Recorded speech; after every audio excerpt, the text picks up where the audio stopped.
బేసిక్గా మనం పైచామణిలో న్యూ ప్రాజెక్ట్ ఏదైనా క్రియేట్ అయినప్పుడు బై డిఫాల్ట్ ఈ వర్చువల్ ఎన్విరాన్మెంట్ అనేది క్రియేట్ అవుతుంది బై డిఫాల్ట్. దీంట్లో న్యూ ప్రాజెక్ట్ క్రియేట్ అవుతుంది.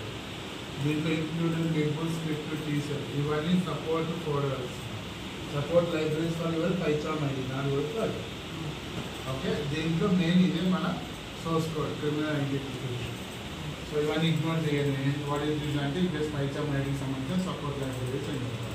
ఇది మీ పైచామణిలో ఇది మెయిన్ కోడ్. సో ఇది ఎక్స్ట్రాక్ట్ చేస్తే మన సోర్స్ కోడ్ వస్తుంది.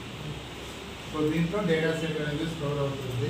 ఫర్దర్గా మనం కొత్త ఇమేజ్ యాడ్ చేసి దీంట్లో స్టోర్ అవుతుంది, చూపిస్తాము. ఇది మనకి వెబ్ టెంప్లెట్కి స్టైల్ షీట్స్ సిఎస్ వాటికి సంబంధించిన ఈ కోడ్లో ఉంటాయి. ఈ టెంప్లెట్స్లో అన్ని HTML ఫైల్ ఉంటాయి. మన వెబ్ పేజ్కి సంబంధించిన HTML ఫైల్